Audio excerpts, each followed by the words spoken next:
నన్ను నా ఇంటికి పంపించేదానికి కూడా అడ్డుపడండి అని ముఖ్యమంత్రి గారు మీరైతే చెప్పేది మీ మీ ఆఫీస్ నుండి ఫోన్లు డీజీపీ గారికో ఇంకోరికో వచ్చేది చూడండి. ప్రజాపాలన ఏ విధంగా ఉంది, ఏం కథ అనేది మీరే ఆలోచన చేయండి. నేను చెప్పాల్సిన అవసరం లేదు. మీరు పెద్దోళ్ళు, 30 ఏళ్ళు 40 ఏళ్ళు రాజకీయ చరిత్ర ఉంది. అంత చరిత్ర ఉన్న వ్యక్తులు మీరు కనీసం ఆలోచన చేయండి. ఆలోచన చేసి దానిపైన మీరు ఏ నిర్ణయం తీసుకున్నా కూడా ఎవరైనా ఉంటారు. నా ఇట్లా వానికే న్యాయం జరగకపోతే, ఎక్స్ఎమ్మెల్యేకి ప్రజాప్రతినిధికి న్యాయం జరగకపోతే సామాన్యులకి ఏం న్యాయం జరుగుతుంది మీ ప్రభుత్వంలో ఒక్కసారి మీరు ఆలోచన చేస్తే మీకే తెలుస్తుంది. అంటే వాళ్ళు కవాజ్ చేస్తాను. నేను ఇప్పుడు కూడా చెప్తున్నా, నేను తాడిపత్రికి పోయేటప్పుడు కూడా మా కార్యకర్తలకు కానీ నాయకులకు కానీ మా ఇంటి దగ్గరకు రమ్మని కానీ మేము ఎప్పుడూ కూడా చెప్పే పరిస్థితి కూడా లేదు, చెప్పను కూడా. నేను అధికారంలో ఉన్నప్పుడు కానీ అధికారం లేనప్పుడు కానీ ఇదే పాటిస్తాను. నేను ఇంటి దగ్గర బయలుదేరినా అంటే ఎక్కడ పోతానా అనే ఆలోచన చేయరు, కానీ వెంటనే జేసీకి ఇంటి దగ్గరికి రాండి కార్యకర్తలు నాయకులు అని చెప్తారు. మళ్ళీ అతను చెప్పేది ఏం చెప్తాడు, ప్రజలు అడ్డుకుంటాడని. నువ్వు మెసేజ్ పెట్టేది ఏంది, నీకు సంబంధించిన ప్రైవేట్ సైన్యానికో నీ కార్యకర్తలకో నీ నాయకులకో నువ్వు మెసేజ్ పెడతాడు, ప్రజలకు మెసేజ్ పెట్టడంలే. ప్రజలంతా తిరగబడండి, రోడ్ల మీద నిలబడండి, మనకు అన్యాయం చేసినాడని నువ్వు చెప్పు.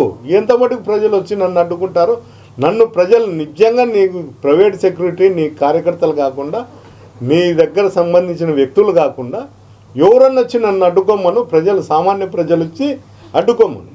అడ్డుకుంటే నా ఇల్లు కూడా నీకే ఇచ్చా.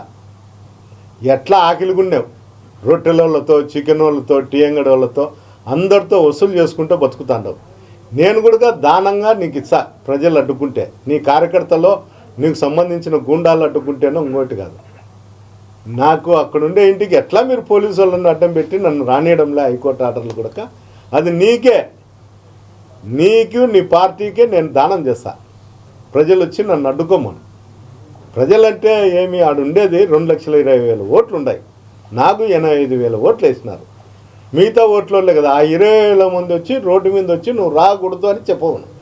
నేను నా ఇల్లు నా భార్యను పిలుచుకొని వచ్చి నీకు రిజిస్టర్ చేస్తా జిల్లాలో. ఇంతకన్నా నువ్వు తృప్తి పడేది ఏం లేదు. నువ్వు ఎట్లా ప్రజల డబ్బు మీద, ప్రజల మీద అక్రమంగా చేసే దాని మీదనే నువ్వు ఆధారపడినావు. ఎన్నో షాపులు సీజ్ చేసినావు. అందువల్ల నీకు ఏది కావాలంటే అది చేసుకో. నువ్వు కావాలంటే ముందు అభివృద్ధి చేయి. నీ మున్సిపాలిటీ గ్రేడ్ 1లో ఉందని, ఏదో మున్సిపాలిటీ కాదు కదా, ఎవరికైనా కూడా అవార్డులు ఇస్తారు. ఢిల్లీకి పోయి డబ్బులు ఇచ్చుకొని అవార్డులు ఇస్తాను. ఆ అవార్డులతోనే నువ్వు బతుకుతాండవు తప్ప ఒక్కసారి డ్రైనేజ్ కానీ ఇళ్ళ దగ్గర ఉండే చెత్త కానీ దాని మీద దృష్టి పెట్టు, వర్షాలు వచ్చే నీళ్లు పోయేటట్టు. అంతే తప్ప పద్దను లేసే నా మీద పడి నేను వచ్చే కన్నా నీకు జ్వరం వస్తుందనో లేకపోతే ఇంకోటేమో. నిన్న లేక మొన్న నేను రాకముందు ఆర్డర్ వచ్చినాక నీ కొడుకు మధ్యలో వచ్చి లేపితే డాడీ ఏంది కలవరిస్తాండవు అంటే, రే వాడు వచ్చినాడు రా అంటావు. కనీసము స్పృహలో ఉండు. నేనంటే నీకు అంత భయం ఏంటికి? స్పృహలో ఉండు. నీ కొడుకు కూడా చెప్పు, నీ కొడుకు కూడా చెప్తాను నీతో, నువ్వు ఇట్లా చేస్తా అంటే నేను ఇట్టుంటే హైదరాబాద్ పోయి ఫ్యామిలీ పెట్టుకుంటే నేను రాజకీయాలు జోలికి రాను. ఇప్పుడు కూడా నేను రాజకీయాలు చేయడంలే.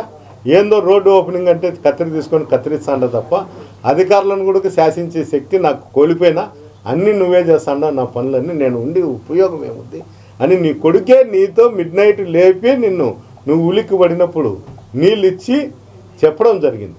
కనీసం అదైనా ఆలోచన చేసుకో. నీ ఇంట్లో కూడా నీ కొడుకు ఏమని మాట్లాడుతున్నాడు, ఏం కథ అనేది నీ కొడుకు దగ్గర పబ్లిక్ పోయి మాట్లాడినా కూడా నువ్వు ఓర్చవు. ఈర్ష్య దేశాలతో నువ్వు ఉండవు నాయనా. నువ్వు నా పిల్లలకు 40 ఏళ్ళ రాజకీయ భవిష్యత్తు ఉంది అనుకుంటున్నావు, కానీ నీకుండే భవిష్యత్తే నీకు లేదు. మళ్ళీ నీ కొడుకులకు 40 ఏళ్ళ రాజకీయ భవిష్యత్తు ఉండదు. తాడిపత్రి ప్రజలు అన్నీ గమనిస్తున్నారు. ఏం గమనించాలో అలాంటివన్నీ గమనిస్తానే ఉండారు. నేను చెప్పేది కూడా కాదు, నేను విధవలతో రాజకీయం చేయకూడదు అనుకున్నా, కానీ అక్కడ పరిస్థితులు బట్టి ఎవరితో అయినా కానీ ఎంత విధవలతో అయినా రాజకీయాలు చేసే పరిస్థితి కూడా నువ్వే నన్ను తీసుకొచ్చిన స్థాయికి. లేకపోతే నేను నీ ఎట్లా విధవలతో రాజకీయాలే చేయను.